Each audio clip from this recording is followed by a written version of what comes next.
Alright, what's up sa inyo mga kababayan? Ako nga po pala si Jake Magnus at nandito na naman po kayo ngayon sa Jake Magnus TV. So eto mga kababayan, umpisahan na po natin itong ating talakayan dito po sa nakita nating mga balita na kung saan mga kababayan, sa kabila ng mga matitinding banat ni Sara Duterte, sumagot na po ng matindi. Mas matindi yung naging sagot ni Congressman Sandro Marcos mga kababayan dito po sa mga patutsyada ni Sara na kung saan idinamay niya pa pati etong si Apo Lakay at si PBBM na puro yung iniisip niya, puro karahasan mga kababayan. Ano po, so ngayon, kung hindi si Sara Duterte mga kababayan, makakapagpakita at makakapagturo sa publiko ng kagandahang asal, ito yung masasabi natin mga kababayan na si Sandro Marcos na yung gagawa nun para naman mahimasmasan etong si Sara Duterte. Dahil mga kababayan, kung babasahin po natin etong pahayag na mismong inilabas mga kababayan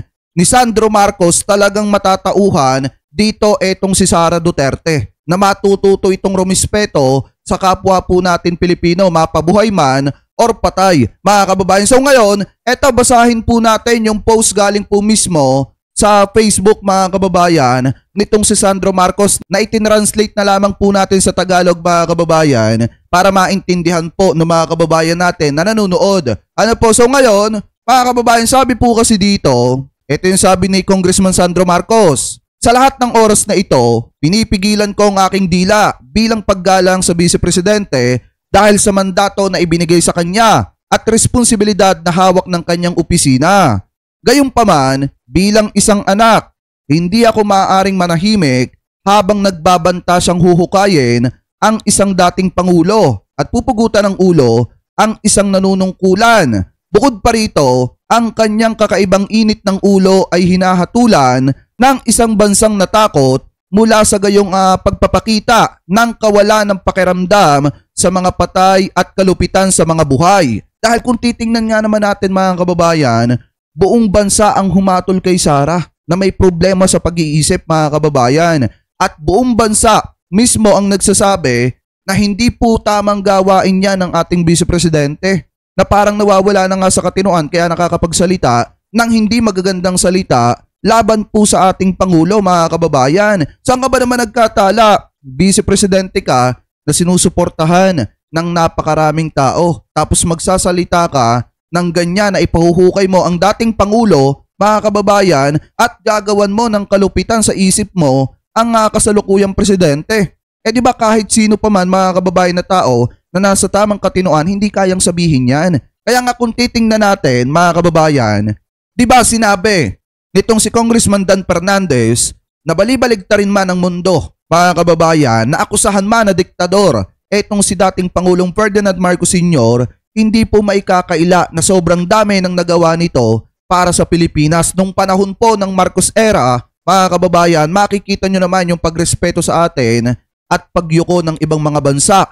So ngayon mga kababayan, ito mga pinaggagawa ni Sara, ito po yung isang halimbawa na ibinababa niya ang moral ng bansang Pilipinas dahil pangalawang pangulo siya na hindi nag-iisip sa mga salitang binibitawan niya po. Ano po, so ngayon mga kababayan, basahin pa natin. Sabi pa dito, ito daw: kalimutan ang mga bagay ng kanyang mga panunuya ay mahal sa akin o mahalaga kay Sandro Marcos. Ngunit ako rin ay magiging walang kabuluhan sa aking responsibilidad bilang isang kinatawan ng Ilocano kung hindi ko ilalabas ang aking panghahamak sa mga kasuklam-suklam na komento na kanyang walang ingat na binibigkas. Natitiyak ko na ang aking damdamin ay ibinabahagi hindi lamang ang aking kakailian sa Hilaga kundi sa buong bansa. Sabi pa dito mga kababayan, ito pa daw: sa kanyang bahagi, ang Pangulo ay walang sinabi laban sa kanya na maaaring malayuang ipakahulugan kahit na isang banayad na pagsaway laban sa kanyang mga paninira. Yan po yung sabi dito. Pinayuhan pa niya ako na itago ang aking pagkabigo at iwasang magbigay ng pahayag. Gayunpaman, ang isa ay dapat gumuhit ng linya sa ilang mga punto at ito ay lantaran ng matagal na. Let this be an opportune time to remind ourselves that we should not take our mental health for granted. At sana higit sa lahat, taus-puso akong umaasa na okay lang siya.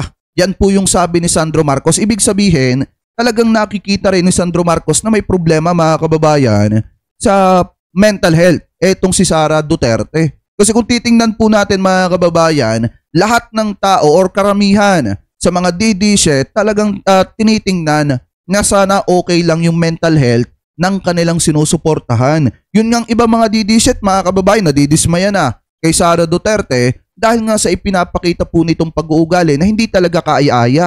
Ngayon mga kababayan, maliwanag na sinasabi dito na walang ginawang masama laban kay Sara Duterte etong si PBBM. At pinapayuhan pa nga daw ni PBBM etong si Sandro Marcos na itago na lamang yung kanyang pagkabigo kay Sara. Kasi nga lahat naman na dismaya kay Sara Duterte mga kababayan. Sobrang dismayado na nga natin pero mas sumobra pa nung napakinggan natin yung sinabi niya about kay Apo Lakay.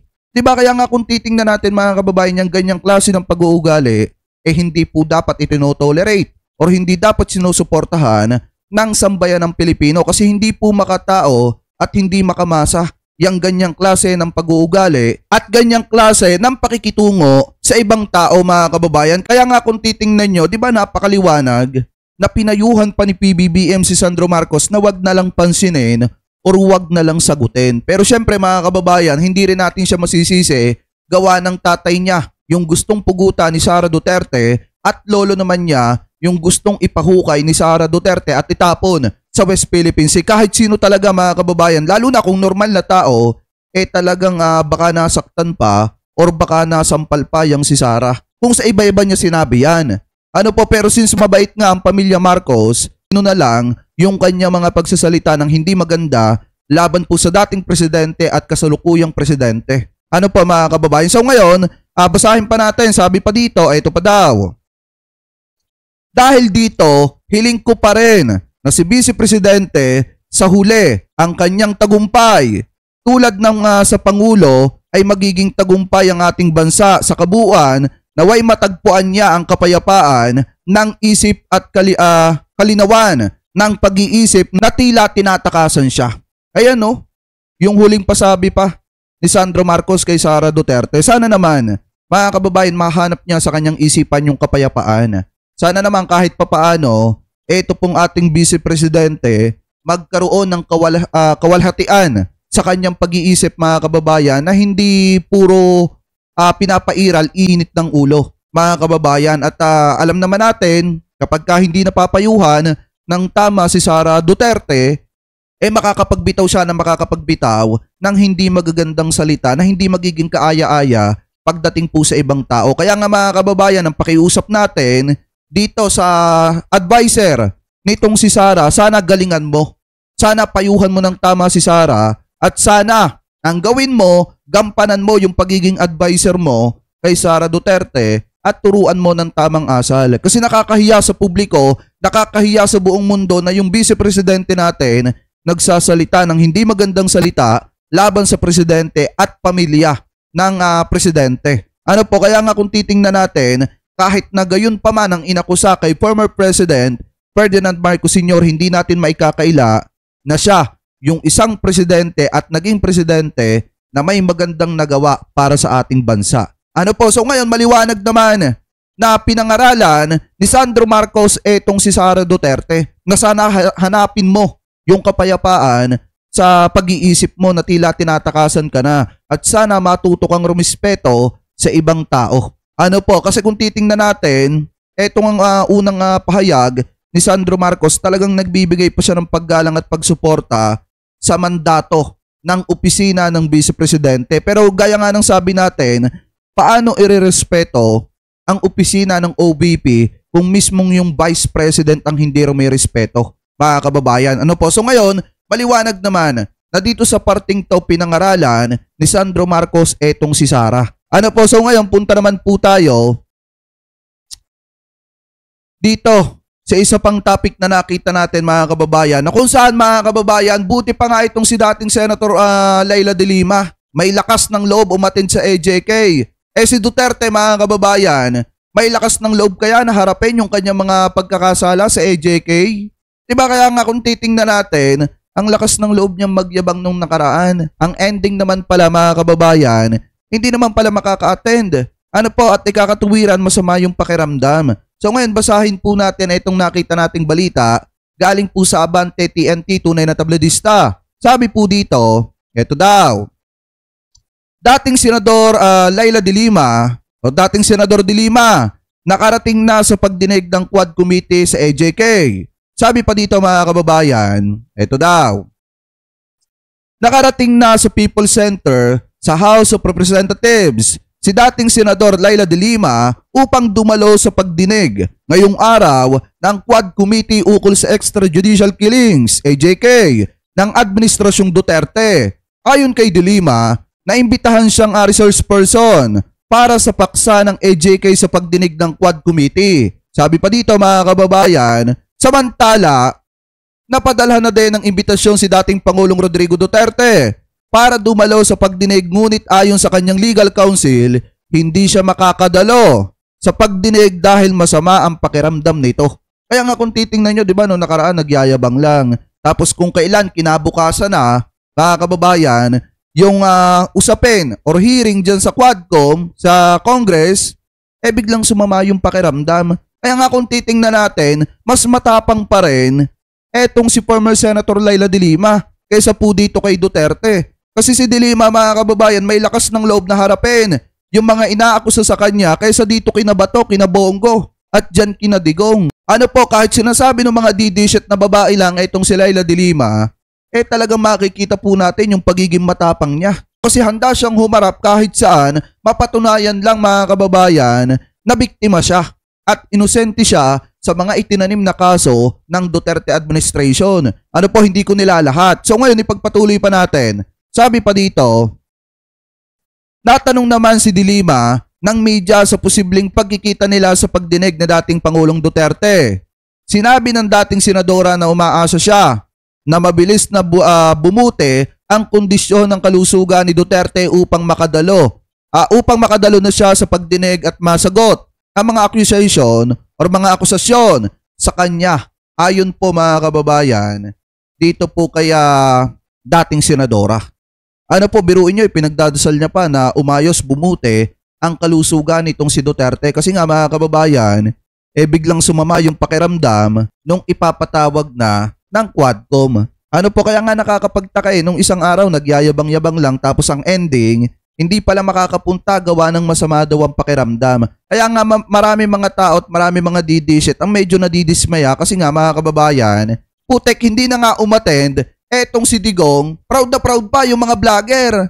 At sinasabi na dapat lang daw wag umattend sa Quadcom etong si Duterte. Pero mga kababayan, ang problema kasi, si Duterte mismo yung nagyabang. Nasabi niya na pag umattend siya dyan sa Quadcom, gustong-gusto niyang umattend dyan sa kamera para turuan ng tamang pag-iimbestiga yung mga taga-kamara. Ang problema kasi mga kababayan, pagkatapos magyabang, hindi naman umattend. Tapos biglang nagdahilan na di umano, mga kababayan, nagkasakit daw at sumama daw ang pakiramdam. Kaya kung titingnan natin, sabi nga nung iba mga Marcos loyalists, marami daw request pero hindi naman pala pupunta, mga kababayan. Ano po, so ngayon, paliwanag, pasasikat ng araw, na ito pong si former Senator Laila de Lima, ang mas may bayag mga kababayan, kaysa kay Digong. At dun sa mga kasamahan ni Digong na si Bongo at saka nitong si Bato. Ano po kasi mga kababayan, kahit sinasabi ng mga didishit na babae lang ito, at least ito yung babaeng matapang na may bayag na kayang kayang umattend at humarap sa mga accusation na ibinabato sa kanya at kayang hanapin at kunin yung hustisya para po sa kanya. Ano po, so ngayon, punta po tayo dito sa balita na nakita natin na kung saan ito daw si dating Pangulong Duterte, ito yung sinasabi ko kanina, na masama daw ang pakiramdam kaya hindi dadalo sa October 2022, which is ngayon, Quadcom hearing, mga kababayan. Kaya yung mga naghahanap kay Duterte sa hearing, ngayon mga kababayan, wala kayong makikitang Duterte kasi bigla daw sumama yung pakiramdam. So ngayon, pakinggan po natin ito nakita nating balita. Nagpadala ng sulat sa House Control Committee ang kampo ni dating Pangulong Rodrigo Duterte na nagsasabing hindi ito makadadalo sa pagdinig ngayong araw. Nakasaad sa liham ni Attorney Martin Delgra III, bukod umano sa maing abiso, kadarating lang ng former president sa Davao mula sa Maynila noong October 17. At dahil sa katandaan at mga engagement nito, hindi mainam ang pakiramdam nito at kinakailangan munang magpahinga. Kailangan daw muna ng mahabang pahinga nitong si Duterte, mga kababayan. Kaya hindi po yan makakapunta sa hearing ngayon.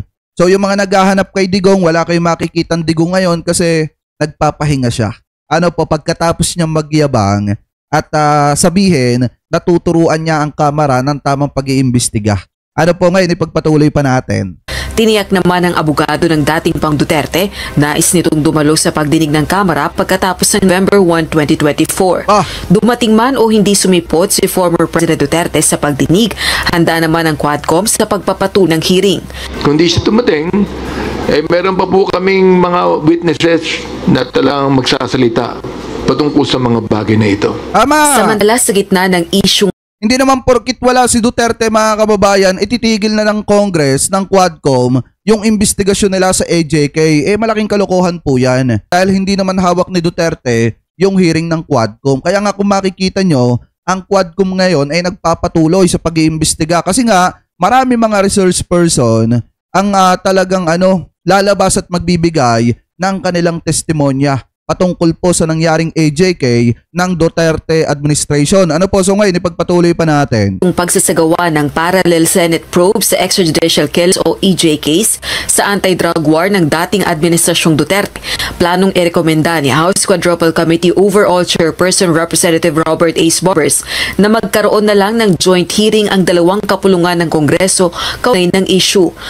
Mas maganda pa naman talaga yan, mga kababayan, yung magkakaroon sila ng joint hearing na kung saan naandudo ng Senado at naandudo ng Congress. Bakit, mga kababayan? Kasi bukod sa matipid, talagang mas magiging solid yung investigasyon na gagawin ng Congress at ng gagawin ng Senado. At mas malaki ang tsansa na matanong na ng derechahan etong si Bato de la Rosa at eto pong si Bongo. At yung iba na hindi matanong, mga kababayan, dyan po sa Senado. Ano po, dahil kung titingnan po natin, mas maganda rin na makaka-attend din itong si Digong dahil naandudon yung Senado at naandudon yung Kongreso at marami ang gigisa sa kanila doon. Ano po, kaya nga maganda itong naisip na idea ni Congressman Barbers, mga kababayan. Ano po, ipagpatuloy pa natin. Ito ay upang mapabilis ang investigasyon at pagpasa ng mga panukal batas kaugnay ng pagdinig. Pag hindi na lang natin pag-isahin, parang ang dating, isang joint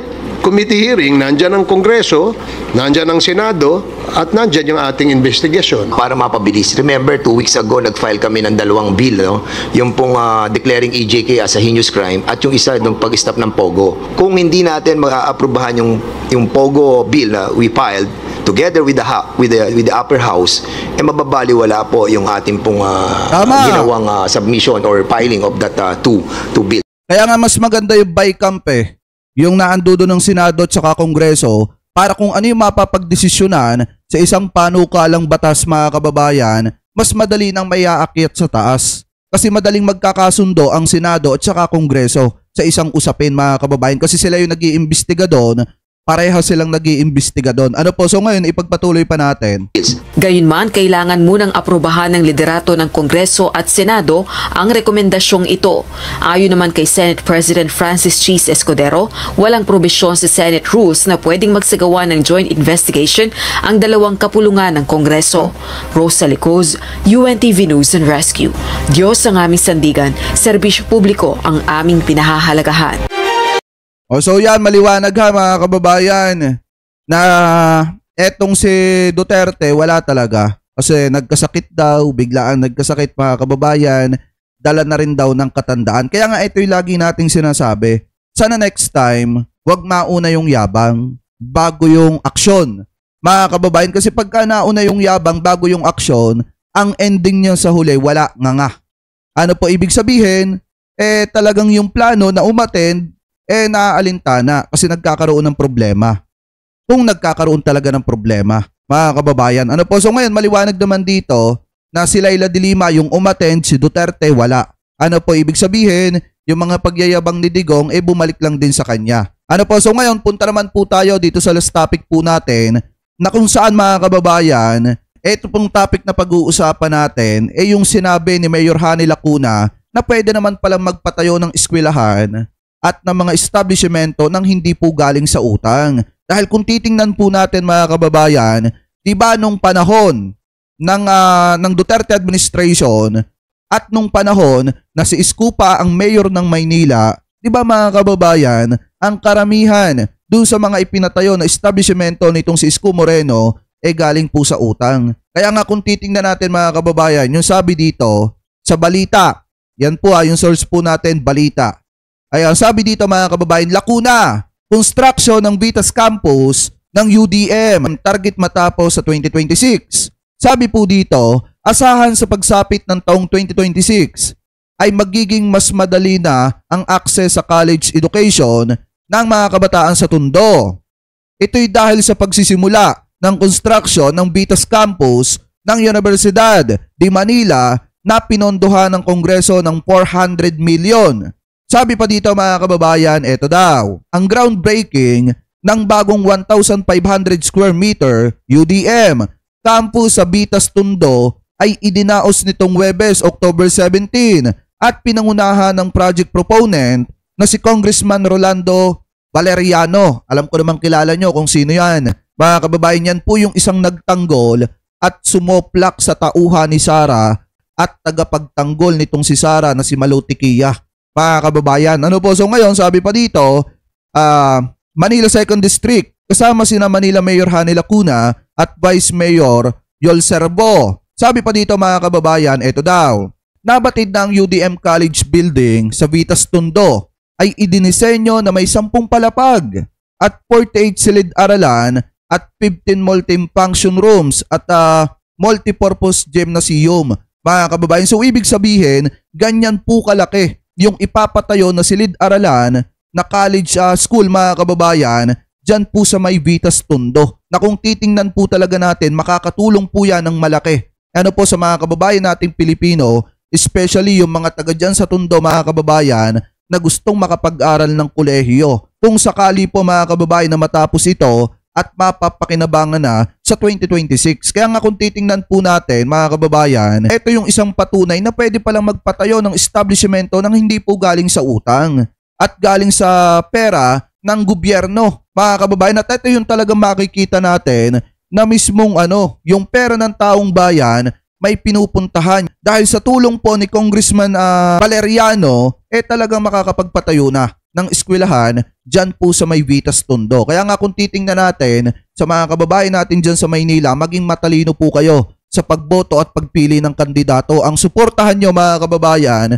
yung kandidato na talagang tapat yung tungkulin at tapat yung pagsiservisyo sa mga kababayan po nating Pilipino, which is mga kababayan, yan po si Mayor Hani Lacuna na hindi ibinabao ng Maynila sa napakalaking utang, pagkos mga kababayan binabayaran ng utang ng Maynila na iniwan ni Isko Moreno at nagpapatayo, tumutulong magpatayo ng eskwelahan mga kababayan nang hindi galing sa utang. Kaya mga kababayan natin dyan sa Maynila, maging matalino po kayo sa pagpili ng kandidato. So kayo mga kababayan, ano pa ang komento ninyo hingil po dito sa mga topic na ito na tinalakay po natin? Ano pa masasabi nyo mga kababayan hingil sa pangangaral ni Sandro Marcos kay Sara Duterte? At ano pa masasabi nyo hingil po sa hindi pagsipot ni Duterte sa Quadcom hearing at pagsipot naman ni former Senator Laila de Lima dyan po sa Quadcom hearing? At ano pa masasabi nyo hingil po dito sa pagpapatayo ng eskwelahan mga kababayan ni Congressman Valeriano at ni Mayor Hani Lacuna at ni Vice Mayor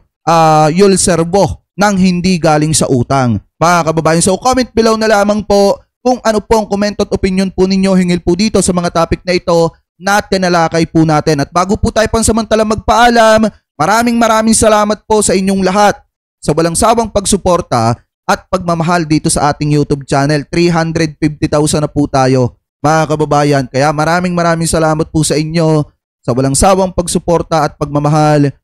Dumating yung mga time na kung saan may mga nag-unsubscribe sa atin dahil nga tinira natin etong si Lagdameo, pero mas marami yung pumalit mga kababayan. Sa totoo lang, mas marami yung pumalit, mas marami yung tumangkilik sa atin. Kaya maraming salamat po sa inyong lahat, especially sa lahat ng Team Replay na hindi po nakakalimutan, mag-iwan ng inyong mga komento, mag-like ng ating mga video, at mag-subscribe sa ating YouTube channel, at higit sa lahat, huwag mag-skip ng ating mga ads. Maraming salamat po. Ingat po kayo palagi.